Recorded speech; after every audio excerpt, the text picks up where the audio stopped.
story of Avatar, Frontiers of Pandora is about Sarentu. These children were taken from their clan at a really young age and they've been brought up in a human RDA facility. The game starts with you actually in school.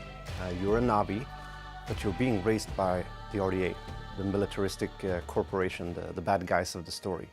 So they're kind of divorced from their culture and their people and brought up to use human weapons and to understand humanity. When the game starts and you actually step onto Pandora for the first time, you're Navi, you're of this world of Pandora, but you've never been there. And you have to learn everything and unravel the mysteries of your past, what happened in school, who put you there, and deal with the trauma that upbringing actually brought.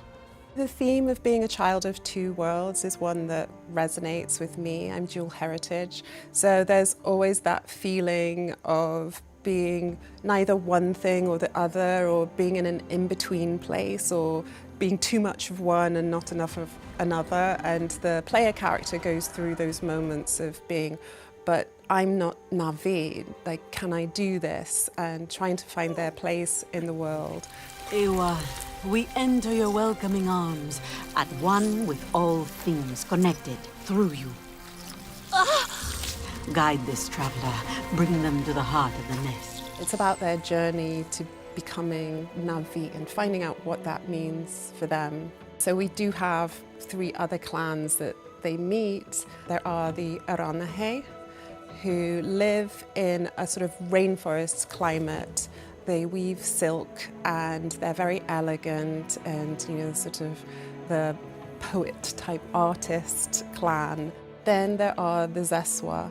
They live in symbiosis with these huge placid creatures called Zakru, and their tents lean up against the side of these creatures for warmth and protection from the winds that travail the grasslands they live on. And they are bright and bold, but they like to party.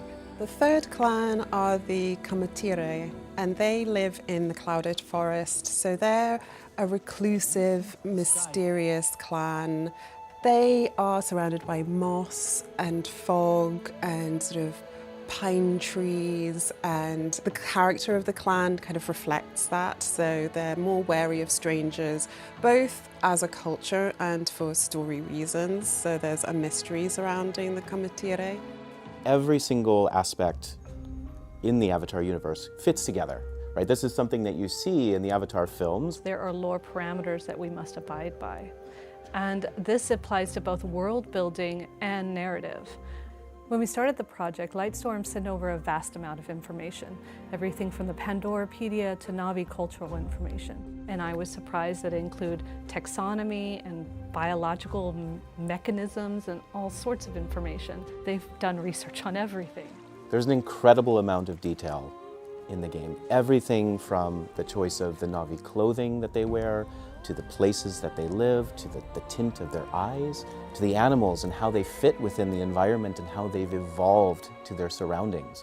In the world of Avatar, everything must be backed by science. There can't be any fantasy technology or seemingly magical creatures or plants. So our content creation team uses Earth technology and sciences as a foundation when creating new content. Creating new wildlife was an enormous endeavor.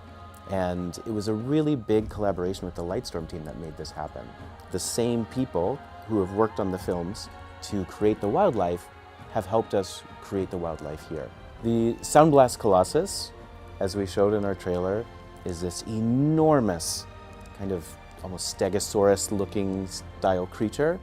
And it has these air kind of vents, and it can actually use the wind of the upper plains. It's adapted to use that, to actually suck it in and then blow it out, and it actually creates kind of an attack because it's such a force and such a kind of sonic resonance that it actually disorients nearby things and kind of makes them go away if it feels threatened.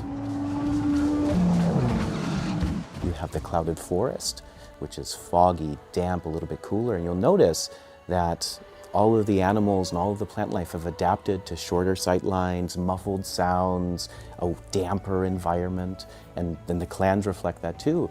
And so all of these details really meld together into something that I think if you look really closely, you can really tell how much care and how much thought has gone behind everything. So the Avatar universe is broad and beautiful, and it offers us this mirror to our own world. On our planet, we're dealing with climate change and very extreme weather conditions. So obviously we've incorporated that into the story because we're right there at the events of the movies, but we're also incorporating it into gameplay. You attack bases and liberate the land, right?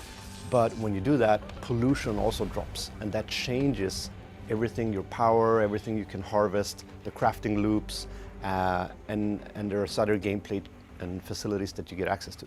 Pandora is more than just what they see in the movie. It is a huge world.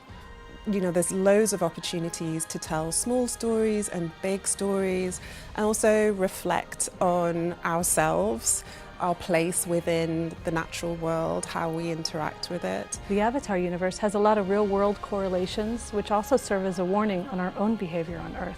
There are many clans, and the clans are different. They have different cultures, they have different styles, they have a different look, and just like here on Earth, they have small physical differences, but inside they're all Na'vi.